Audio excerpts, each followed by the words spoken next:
एका विशिष्ट तर्कानुसार TR3 हे PN9 शी संबंधित आहे, त्याचप्रमाणे AMK5 हे IG25 शी संबंधित आहे. तर त्याच तर्काचे अनुकरण केल्यास म्हणजे या दोनचा जो संबंध आहे त्या तर्काचे अनुकरण केल्यास FD7 हे खालीपैकी कशाशी संबंधित आहे.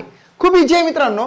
आता या ठिकाणी जर आपण थोडंसं याला लिहून टाकलं का TR आणि 3 लिहिले आणि PN आणि 9 लिहिले, त्याच्यानंतर M K आणि 5 I G आणि 25 आणि त्यानंतर F D आणि 7 याच्यानंतर इथे व्हॉट असं आलेलं आहे म्हणजे 3 या ठिकाणी नेमके काय येणार आहे. आता बघा 3 चा काय आहे तर हा स्क्वेअर आहे 9, 5 चा काय आहे तर हा स्क्वेअर आहे 25, निश्चितचपणे 7 चा स्क्वेअर किती येणार आहे तर 49 येणार आहे.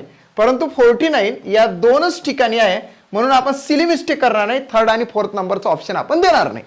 आता BZ आहे की BX आहे. आता कन्फर्म असं आहे की N M N या ठिकाणी O ची गॅप्स बिटवीन आहे, O नंतर P नंतर Q नंतर R नंतर S म्हणजेच एका एका अल्फाबेट्सची त्या ठिकाणी गॅप्स बिटवीन दिसून येते.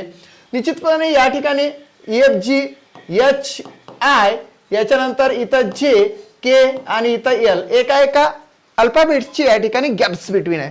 आता निश्चितचपणे या ठिकाणी काय येणार आहे ABCD EFG आहे की नाही.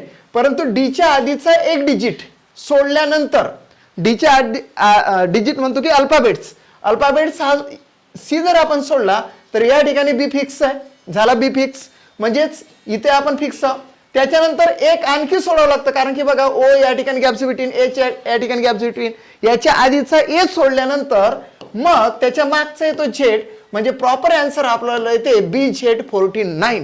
So first option is the right answer of this question. Check करूया BZ49 it's a right answer. मित्रांनो जर का तुम्ही MPSC स्मार्ट लर्निंग हे चॅनल सबस्क्राईब केलं नसेल तर चॅनल सबस्क्राईब करा.